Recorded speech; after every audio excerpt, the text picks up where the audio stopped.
Welcome to Generations, a show which helps people 50 and better lead happy, healthy, and productive lives. Here's today's moderator, Jeffrey Zeller. Hello, and welcome to Generations. My name is Jeff Zeller, and I'll be your moderator today. Joining me are my co-hosts, Midge Bubani. Hello, Midge. Hi, Jeff. It's great to be here today. Great to have you as always. And Nadia Giordana. Hi, Jeff. I'm happy to be here today, too. I have a little bit of artwork that I do, and that's like watercolor, but I want to see what our real artist has to say. Well, I think we're going to see that. And Ellie Freed. Hello, Ellie. Hi, I'm happy to be here as well and excited about our guest. Well, I think we all are. And speaking of our guests, last but not least, our guest is Mr. Frank Zeller. Thank you, Jeff. Frank is an accomplished watercolor painter, lifetime art educator, and my wife Paula's very favorite painting teacher of all time. Well, thank you. Welcome, Frank. Thank you, Jeff. So, I can't even begin to describe your career, Frank. Can you tell us a little bit about yourself? Well, I'm a teacher, art teacher for the White Bear School System for 32 years. Also, I teach at the Center for the Arts in White Bear Lake. And also, I'm with an organization called North Star Watercolor Society, and I've been president of that and demonstrated a number of times there. And I've just had a wonderful 50 years of painting and teaching and doing workshops throughout the state of Minnesota, plus Italy and Spain. So what brought you to Italy and Spain? Well, as a matter of fact, we were tired, and I decided that I wanted to go to Italy and take a workshop. And it happened to be an artist from Stillwater that was teaching the workshop, but her husband had a heart attack. Oh my goodness. And so they called me and says, would you be the teacher? And I said, oh, absolutely, I'd be the teacher. And so we went to Italy, Venice, and I taught there, and then I returned there because my daughter was in Barcelona, and I said, hey, let's have a workshop in Barcelona. And so we did that, and that was kind of a unique experience because all of my students, which I had about 10 in there, they all did their painting, and then we all hung them in my daughter's apartment, and then we had 2 Spaniards from there were the judges. So it was really kind of fun. Well, the scenery in Spain and Italy must be fantastic, too. The lighting is, Yes. You get there and you walk out of your hotel room and where am I going to paint? Right there. I mean, there's a canal, there are people walking up and down. I mean, there's not a place that you can't say, that's a painting. I've heard about the light and the Yes. lighting in Spain before. And hearing it and hearing artists mention it is one thing, but I can't picture that. I can't imagine what could be different about the light, but I've heard it mentioned so many Well, that's times. what I said to myself when I went over, and it's true. It's really true. There's a warm glow to it. You know, it's, well, of course, their architecture is made out of stone, and that stone, I think, reflects different light patterns to your eye. And, you know, it's just the way they move, and it's a wonderful place. If you haven't gone, you should really go. I like in spring and fall. I like the reflection of the sun yes. is different, and Oh, yes. I like that a Yeah, lot. well, just like here, it's different. I'm trying to think about, we were there in April, and we were lucky because they all had boots. And that's when the tide comes in. And you put those boots on because you're going to get your feet wet. Well, we went to St. Mark's Square, and that's usually full of water, but at this time it wasn't, so we were very lucky to. Wow. Well, that's an excellent segue, Ellie. Thank you for that. Frank is going to do a demonstration for us, and I think emphasize the light involved in various shading. And, Right, the pattern of lights and darks. And so let's get to that, and then we'll come back and talk about some of Frank's work. Okay. Hi, this is Frank Zeller from White Bear Lake. I'm a watercolor painter and instructor, and today I would like to demonstrate to you the beginnings of a painting. Very exciting way to begin a painting by doing a value sketch. Now if you look over here, I have a photograph that I'm going to paint, but if you take your eyes and squint at it, you can see that this is very, very light in here. The rest of that's all one value. And so this is how we simplify our paintings. We take our paint, and this is a neutral tint, and I will paint all the way down in here, all the way across. And what I'm going to do is I'm going to try to make this one even wash, and if I do it too fast and get ahead of my moisture in the paper, then it's going to make some stains. So I have to concentrate on that. And I'll put this in here. This is another building here. And a little fence that's coming out there. And I'm looking at my painting, my picture rather. And getting that done there, coming down there. This is all coming right in here. Now you see I have this pretty wet, so it's going to stay wet for me when I come back up in there. And then we got this negative space, that's between the fence posts, that's all part of it, coming down like that. And I got another fence over here, and so I'll put that in. And then I'll come down here, get underneath there. And so now I've got the fence pretty well done. And now I'm going to go ahead and put some weeds in front of it. It's all the same value. That's all of that. That's one big value shape. We call that massing in painting, where we mass everything together. Now I'm going to put this in here because that's a shadow coming underneath that roof there. It's coming down like that, and just like that. Okay, good.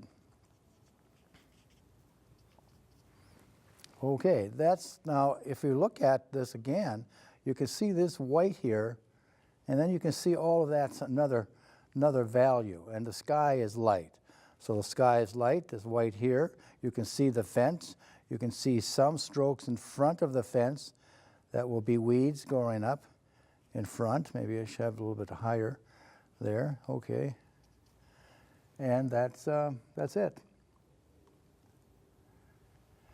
Now what I'm going to do is I'm going to dry my brush, clean it off, and I'm going to put the next value in. This is a 3-value step. What happens is that we have a lot of shapes within this up here, a lot of shapes, and we combine them into one big shape. And then we're going to take some secondary shapes that fit in this one big shape, and then the painting is going to be done. You see, so you have 3 values where in the picture itself you have maybe 100 values. But if you do the 100 values, you have a photo picture, and I don't like a photo picture. I like more of a painterly type of painting. I'm kind of waiting now for this to dry just a little bit because I did the job what I wanted to. But when you do a demo, you know, you could dry it in between. So now I'm going to mix some more dark value, and I don't want to go real black, so I'll test it over here. That looks good. Okay, so now we're going to put this in here. That's one value, like that, and we'll go over here.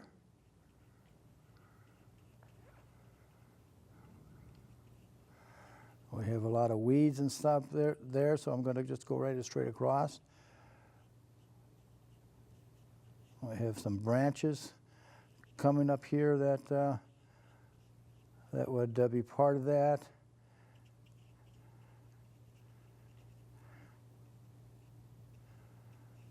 And it goes right in there. See, when you put the dark next to the fence, you can see the fence where you cannot see the fence as much when you don't have that contrasting. So I'm going to put this down here, like that, and a little bit in here, a little bit in there. I'm going to show some of those weeds that are going in front.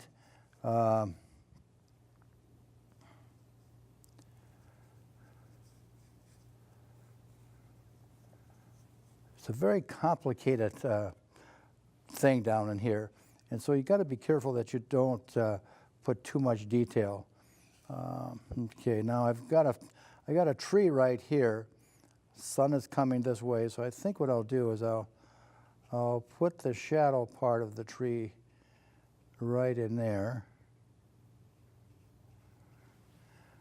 And then this is another little building that's on the side.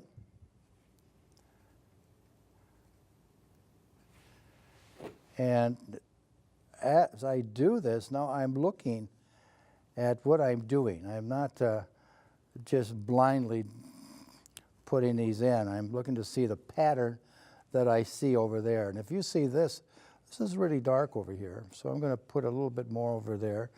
Oh, and I've got this. I'm going to move those trees right into that building and right to the outer edge of that thing there.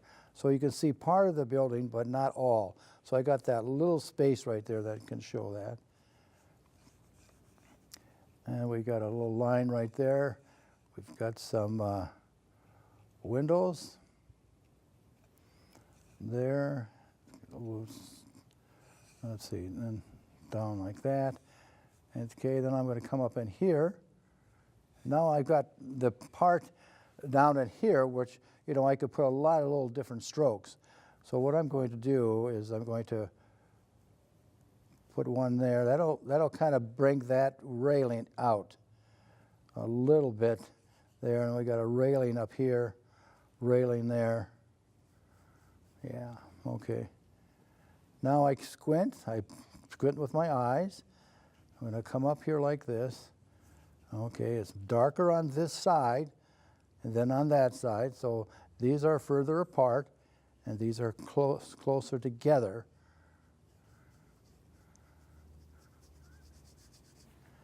And there we go. Okay.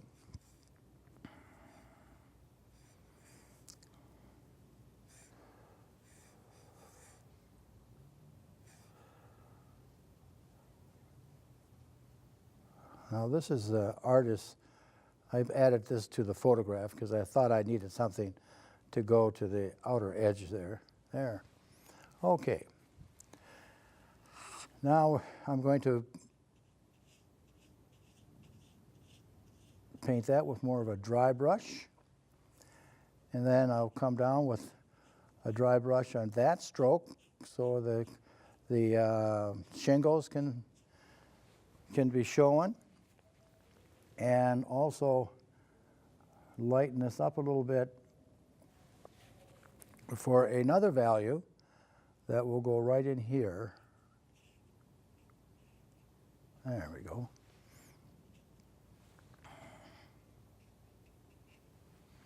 There. And now, because I've got white here and white there, I'm going to put in this value for the sky.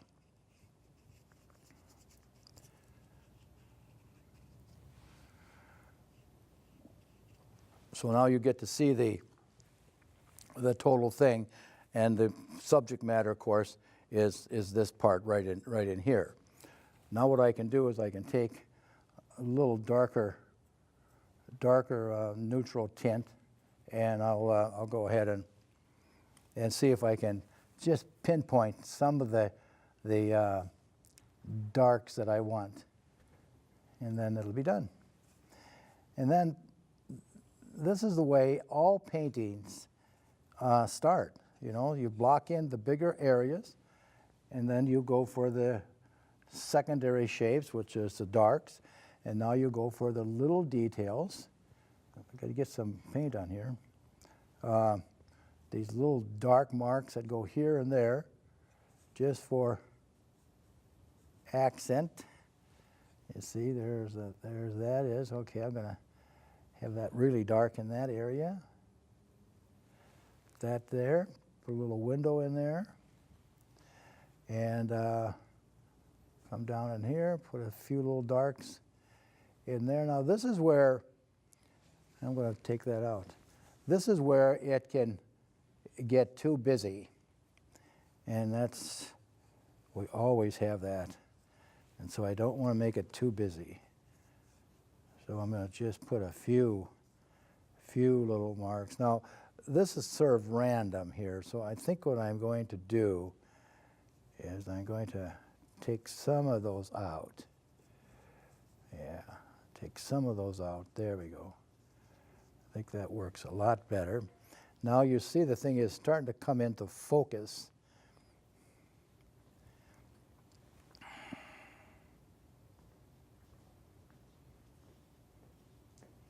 And we have a lot of the twigs that come up across.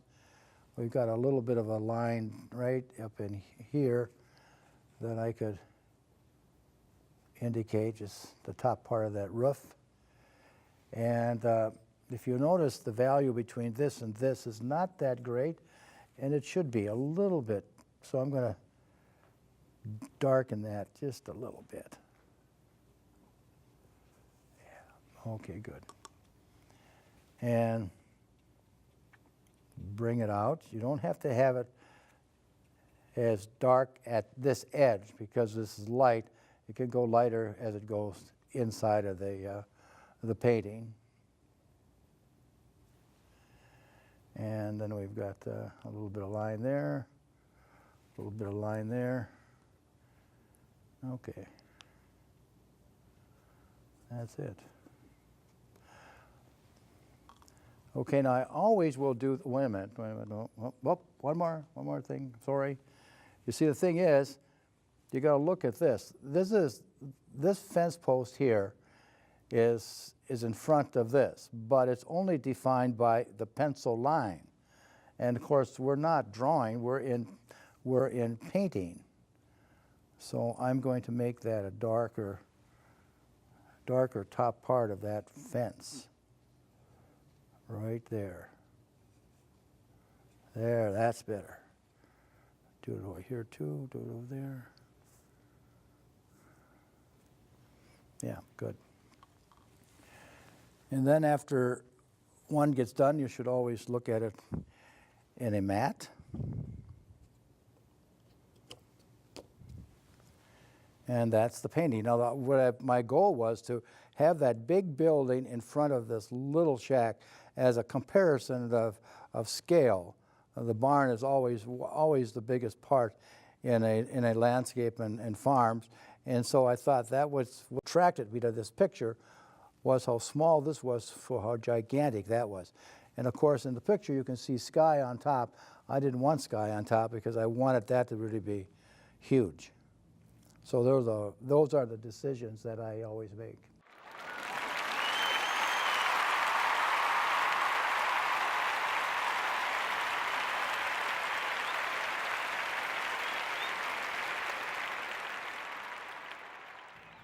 Thank you. Well, that was just fantastic, Frank. We really enjoyed that. We were looking over your shoulder, and it's just amazing what you can do in such a short period of time. It just was, I think we all thought it was breathtaking. I feel thank you. privileged to have had a lesson. Yes. Yeah, Yeah. None of us can get in your class. The waiting lines are so long. That is so true. We had to invite you to the TV show. Right. But in the time we have remaining, we do have a few images of Frank's watercolors that we'd like to maybe discuss with you for a second, Okay. Frank. I'm looking at the first one, Winter Light. It's an astonishing array of colors. How do you achieve something like that? Well, it's more what you're after is not how to achieve it, I think. It's more looking at a scene and what provokes you to want to paint that scene. And in this particular, it was the bright light that was on the floral, the fall colors, and then the blue of the water. So it's all shaded, and then the light is way up on top. Even with the snow, that is snow in the picture, even Yes, with it the is. snow in the picture, Yes. there's warmth There's warmth. in this image. That's true. That's true. And then also the hidden, kind of an abstract painting, really, basically, of the tree that's inside of that particular area. It's just like that demo that I just did. All of that is joined together.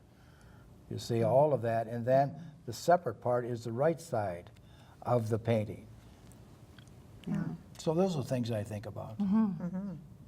So was that a actual scene that you were looking at, or an image that you were looking at? It was a photo that I've taken.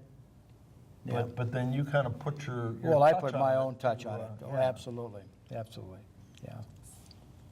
Well, then the next one is called Retired. I don't know if that means the tractor's retired, or maybe the painter, Or Maybe the farmer. painter. or the farmer. Right, yeah, yeah. Tell us about that one. Well, in this particular aspect, I wanted to get that idea, just as the demo that showed, is that the barn and the landscape around it are all combined. They're all relatives. And then we get to the tractor, and that makes the contrast between that. So you see how it touches the bottom part, and it also touches the top part. And then it goes off to the right. Now that creates negative spaces on the upper right, lower left, and then that dark door. When I did this, the barn had no door. And I decided that, no, I've got to put a rectangle in there because I want to show off that tractor. And so those are the things that Wonderful. motivate me to paint. It isn't the tractor, it isn't the barn, it's the arrangement of these components. That rectangle, that door adds depth. Yes, Yeah. it does. Yeah, yes, it does. Yeah, it's amazing. So then the next one is Gathering, it's called. Again, just fantastic colors. Yeah, well, you know, when you go out driving all the time, as I do, and as my wife will vouch for it, is that I'm always looking for painting subjects. And I was over in Hudson, Wisconsin, and this pickup was there with these pumpkins in them. And I looked at that pickup and I thought, holy mackerel, look at that green, that blue rather, toward that orange, complementary. And I like that, plus I like to not finish everything. Andrew Wyeth is a great artist for abstraction.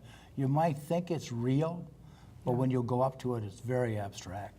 And so what I wanted to do was bring in the borders of this picture into this truck that leads like a triangle.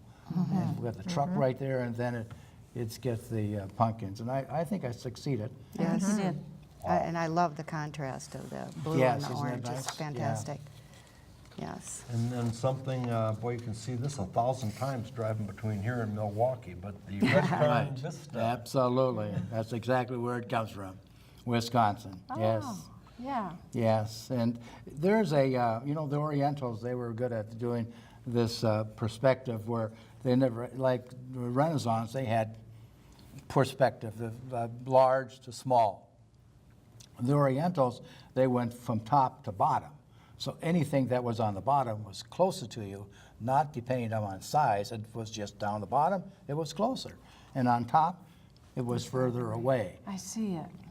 So you can see this sort of as a banner, and that's what I try to get across as it comes down. And then, of course, it gets bigger down here using the Renaissance type of thing where perspective is bigger, closer and smaller, further away. Very nice.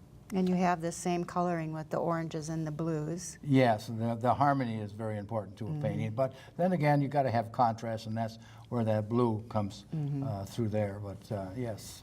So then, for example, you may take a photograph, but then you would put in different colors than are actually in the photograph. Actually, for your I creative take the photograph and paint from black and white. So I'm not influenced by the color that is I'll there. be darned. Oh. Yeah. Wow. Because then, you know, it's hard to get off that left side of your brain because it says, no, trees are green. Oh, no, trees are not green. They're no, blue. trees are not I green. They're blue. like the blue in there. I So do too. it's the photograph It's just like what I just did in the demo, the lights and darks, very, very important. I could paint that painting at any color, and it would pull off because of the values are correct. Working from black and white. Yes. I like that. Yes, right. Yeah. Yeah, yeah. So you don't want preconceived ideas even about what color a tree is? Not at all, not at all. As a matter of fact, we want to try to put more color into a tree than is really there. Yeah. I always tell my students, you know, green is made up of two colors, blue and yellow. Yeah. So I want to see that blue and yellow in your tree. And this might be a good, I've been dying to ask you this question because you mentioned it Right. on the phone the other day. You used the word painterly, Yes. and I'd never heard that word before. Oh, okay. What does painterly mean? Well, if you can contrast it to photorealism, you can't see the artist's touch on that painting. Right. But in painterly fashion, impressionist painters, you can see the artist's stroke. You can see the artist's decision that he made or she made on that stroke. Not copying. Usually when you have something that's very, very realistic, I've heard it called catalog painting. You catalog all different things. Oh, it's really great. Look how many things he has in this painting. You know, so I don't, that to me is not expression. I was thinking the other day after I talked to you, Jeff, I was thinking, you know, a painting is alive because when you look at a painting from 20 feet away, you can see the image. But when you go up to that painting, that image changes because of the textures that that artist has put into that painting that's not there at all. Andrew Wyatt's wall or his stucco houses, you look at that stucco and it is all kinds of different shapes, but from a distance it looks like stucco. See, so the painting changes before your eyes when you get close to it. When you walk away from it, and to me that's a live painting. Wow. We're nearly out of time, Frank. The last one is Snow Pond. 30 seconds on that. Anything jump out? Well, yeah, this one, I entered this, I've never won a best of show.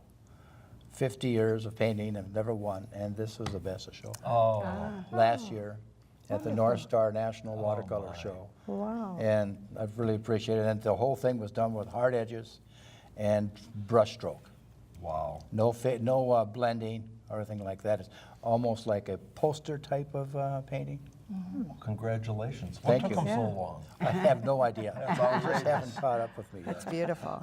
Well, on that note, we're out of time. I wish we had more time. I'd like to thank the co-hosts and Frank, especially thank you for coming. and Thank you sharing very your much art for with inviting us. me. Thank you. Nice meeting you all. Nice meeting Same you. here. With that, that's the end of our show.